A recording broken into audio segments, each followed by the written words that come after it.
আজকে আমি তোমাদের সঙ্গে তোষণ নীতি কী, তোষণ নীতির যৌক্তিকতা কী ছিল এবং ইংল্যান্ড ও ফ্রান্স কেন তোষণ নীতি অনুসরণ করেছিলেন তা সম্পূর্ণ উত্তর ভিডিওতে দিয়ে দিচ্ছি। প্রথম থেকে শেষ পর্যন্ত উত্তরটা দেখে নাও। ইংল্যান্ড ও ফ্রান্স কর্তৃক হিটলার ও মুসোলিনিকে মানিয়ে চলবার নীতি এক কথায় তোষণ নীতি নামে পরিচিত।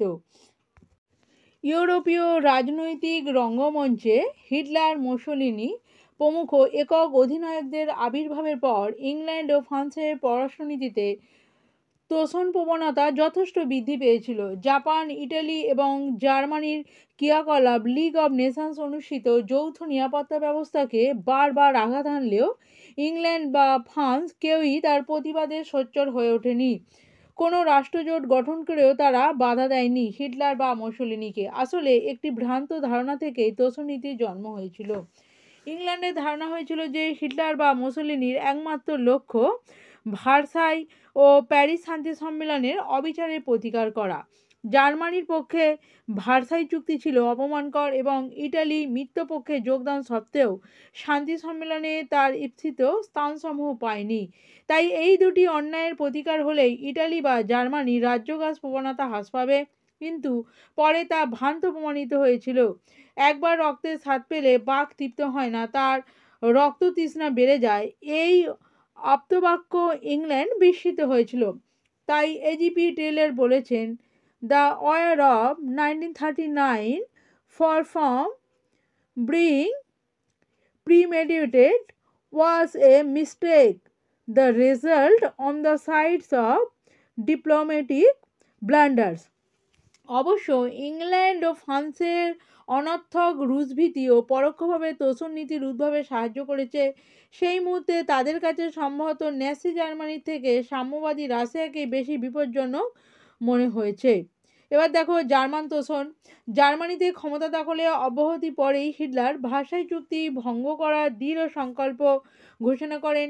হিটলারের উত্থান ও ক্রিয়াকলাপ যে ইউরোপের শক্তিসাম্য বিনষ্ট করেছিল তা ইংল্যান্ড, ফ্রান্স ও ইটালির স্টেসা সম্মেলনে মিলিত হয়ে হিটলারের কাজের নিন্দায় প্রমাণিত হয়েছিল। কিন্তু অনর্থক জার্মান ভীতির ফলে ইংল্যান্ড জার্মানির অন্যায় কাজের প্রতিবাদের পরিবর্তে তোষণ করার নীতি গ্রহণ করে। লন্ডনে অনুষ্ঠিত এক নৌ সম্মেলনে ইংল্যান্ড জার্মানিকে ব্রিটেনের সঙ্গে 35:65 অনুপাত নৌবহর গঠনের অনুমতি প্রদান করে। স্টেসা সম্মেলনে ঐক্যবদ্ধভাবে জার্মান বিরোধিতার যে দৃষ্টান্ত স্থাপিত হয়েছিল, এই নৌ চুক্তির ফলে তা বিনষ্ট হয়ে গেল। অতঃপর জার্মানি ইউরোপের অন্যান্য রাষ্ট্রবর্গের সঙ্গে 25 বছরের অনাক্রমণ চুক্তি স্বাক্ষরের ইচ্ছা প্রকাশ করে। আশ্চর্যের কথা এই যে ইংল্যান্ড বা ফ্রান্স হিটলারের চাতুরি অনুধাবন করতে পারল না। এর পরিবর্তেকালে ইঙ্গো ফরাসি সরকার জার্মানির প্রতি অভূতপূর্ব তোষণ নীতি অনুসরণ করতে শুরু করে। এরপর আমরা দেখব হিটলারের রাজ্যগাস লিপ্সা। হিটলার কর্তৃক স্পেনের গৃহযুদ্ধে অংশগ্রহণের ঘটনাকে ইংল্যান্ড বা ফ্রান্স খুব হালকাভাবে গ্রহণ করে। এর জঙ্গি শক্তির সঙ্গে প্রজাতান্ত্রিক সরকারের এই লড়াইয়েতে প্রাথমিকভাবে প্রজাতান্ত্রিক সরকারের সাহায্যের প্রতিশ্রুতি দিলেও বাস্তবে সেই সাহায্য রূপায়িত হলো না। হিটলার বা মুসোলিনি কিন্তু প্রকাশ্যে জেনারেল ফ্রাঙ্কোকে সাহায্য করেছিলেন। আসলে ইউরোপীয় শক্তিবর্গ হিটলারকে কোনোভাবেই রুষ্ট করতে চাইছিলেন না, কিন্তু এই সাফল্য হিটলারের রাজ্যগাসী লিপ্সাকে বহুগুণ বাড়িয়ে দেয়। তিনি বুঝতে পেরেছিলেন যে ইংল্যান্ড বা ফ্রান্স তাকে বাধা দিতে আগ্রহী নয়। এই সাহসেই তাকে অস্ট্রিয়া দখলে উৎসাহিত করে। তিনি একটি ভ্রান্ত তত্ত্বের ওপর ভিত্তি করে অস্ট্রিয়ার ওপরে কতকগুলি অবাস্তব দাবি চাপিয়ে দেন এবং কয়েক মাস পরেই জোরপূর্বক সমগ্র অস্ট্রিয়া দখল করে নেন। এই ঘটনাতেও ইংল্যান্ড ফ্রান্স নিশ্চুপ থাকে। এরপর দেখে নাও মিউনিক চুক্তি। হিটলারের আগ্রাসী নীতি এবং ইংল্যান্ড, ফ্রান্স প্রভৃতি শক্তির তোষণ নীতির চরম বহিঃপ্রকাশ ঘটল হিটলার কর্তৃক চেকোস্লোভাকিয়া দখল প্রচেষ্টার মাধ্যমে। চেকোস্লোভাকিয়ার অন্তর্গত সুদেতান অঞ্চল ছিল জার্মান অধ্যুষিত। হিটলার ওই অঞ্চল দখল করতে উদ্যোগী হলে চেকোস্লোভাকিয়া রাশিয়া ও ফ্রান্সের সাহায্য প্রার্থনা করে।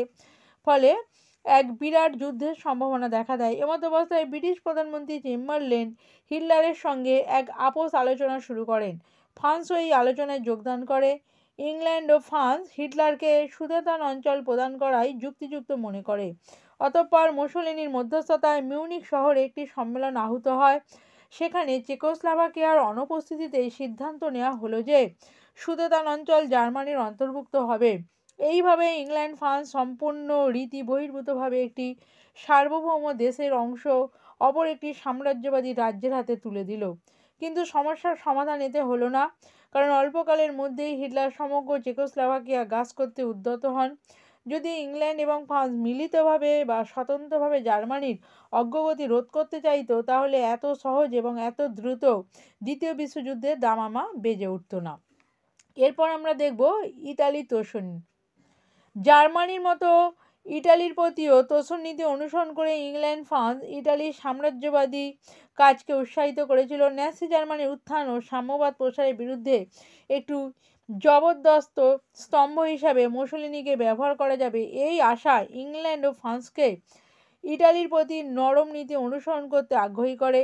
তাই মুসোলিনি ওয়াল নামক স্থানে এক সংঘর্ষের পরিপ্রেক্ষিতে ইথিওপিয়ার কাছে বিশাল পরিমাণ দাবি করলে লিগ অব নেশনস নীরব দর্শকের ভূমিকা গ্রহণ করতে থাকে। ইটালির মৌখিক প্রতিশ্রুতিকে অধিক গুরুত্ব দিয়ে লিগ ইথিওপিয়ার বিচার প্রার্থনার আবেদনপত্রকে চাপা দিয়ে রাখে। এমনকি মুসোলিনিকে সন্তুষ্ট করার জন্য ইংল্যান্ড ইথিওপিয়ার অন্তর্গত ওগাডেন প্রদেশটি ইতালিকে প্রদানের প্রস্তাব দেয়, কিন্তু মুসোলিনি এই প্রস্তাব প্রত্যাখ্যান করেন। অতঃপর প্যারিসে এক সম্মেলনে সমবেত হয়ে ইংল্যান্ড ফ্রান্স প্রস্তাব করল যে ইটালি লিগের নিকট আর্থিক ও শাসনতান্ত্রিক উন্নয়নের জন্য সাহায্য প্রার্থনা করুক। পরিবর্তে লিগ ইটালিকে ইথিওপিয়া রাজ্যে কয়েকটি বিশেষ অধিকার প্রদান করুন। কিন্তু ইটালি এই প্রস্তাব প্রত্যাখ্যান করলেও 1935 খ্রিস্টাব্দে মুসোলিনি ইথিওপিয়া আক্রমণ করলে ইংল্যান্ড ও ফ্রান্স গোপনে ইথিওপিয়ার একাংশ মুসোলিনিকে প্রদান করে তাকে সন্তুষ্ট করতে চাইল। অবশ্য শেষ পর্যন্ত এই পরিকল্পনা ব্যর্থ হয়ে যায়, কিন্তু তখনও ইটালির আক্রমণের বিরুদ্ধে লিগ কোনো কার্যকর ব্যবস্থা নিতে ব্যর্থ হয়। লিগ যে অর্থনৈতিক অবরোধ ঘোষণা করেছিল তাও মাঝপথে তুলে নেওয়া হয়। দেখো জাপান তোষণ। প্রথম বিশ্বযুদ্ধের অব্যাহতির পর থেকেই সাম্রাজ্যবাদী শক্তি হিসাবে জাপান আত্মপ্রকাশ করে। বিংশ শতকের 3 দশকে জাপানের পদাতিক ও নৌবাহিনী প্রচণ্ড ক্ষমতাশালী হয়ে ওঠে। জাপান পার্শ্ববর্তী স্থানসমূহ অধিকারের নীতি গ্রহণ করে। এক সামান্য অজুহাতে জাপান চীনের মাঞ্চুরিয়া ভূখণ্ডটি দখল করে নেয় এবং সেখানে মাঞ্চুকুয়া নামে একটি তাবেদার সরকার প্রতিষ্ঠা করে। চীন এর প্রতিবাদে লিগ অব নেশনসের কাছে আবেদন করে। অনেক টালবাহানার পর লিগ লিটনের নেতৃত্বে একটি অনুসন্ধান কমিটি গঠন করে।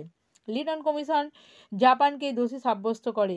আমেরিকা ও চীনের অখণ্ডতা রক্ষার উদ্দেশ্যে জাপানের বিরুদ্ধে ইংল্যান্ডকে উদ্যোগী হতে আহ্বান জানায়, কিন্তু ইংল্যান্ড সুদূর প্রাচ্যে তার বাণিজ্যিক স্বার্থ বজায় রাখার উদ্দেশ্যে জাপানের বিরুদ্ধে কোনো কঠোর ব্যবস্থা গ্রহণে অক্ষমতা জানায়।